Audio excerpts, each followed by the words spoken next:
really want to do more charitable work.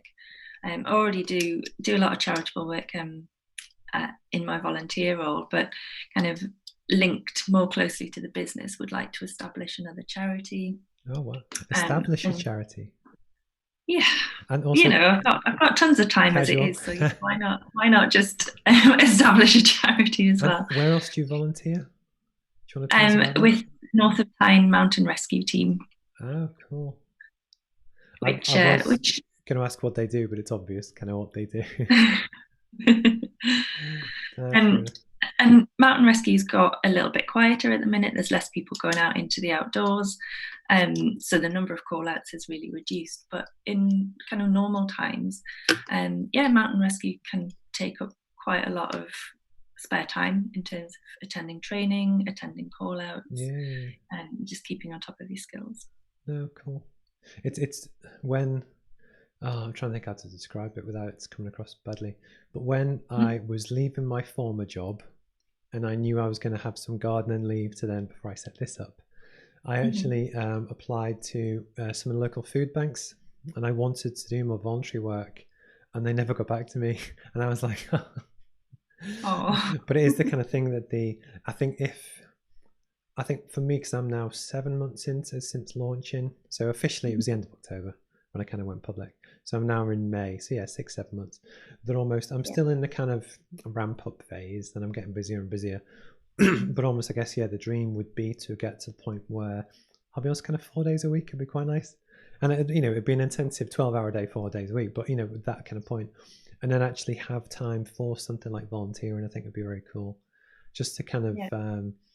what I'll ask you a question then. So, like, what do you feel you get out of like volunteering? And I absolutely love the teamwork that's involved in mountain rescue. So it's a way of volunteering, which I really believe in as a way of supporting communities. Everyone can do something that helps communities in one way or another. But mountain rescue is a way that just brings together lots of different interests and passions. So being in the outdoors, there's a lot of skills that I've honed over the last sort of 15 years of spending time in the outdoors. Um, and it also brings the passion of helping people together. I spend a lot of time up mountains, and if I was to have an accident, then it's great to know that the voluntary service of mountain rescue exists across all of the UK. Yeah, no, um, and that someone would come and rescue me if I needed to. So it's that sense of giving back as well. And I would expect to be rescued, so I'm happy to give up my time to also help rescue someone who might need it.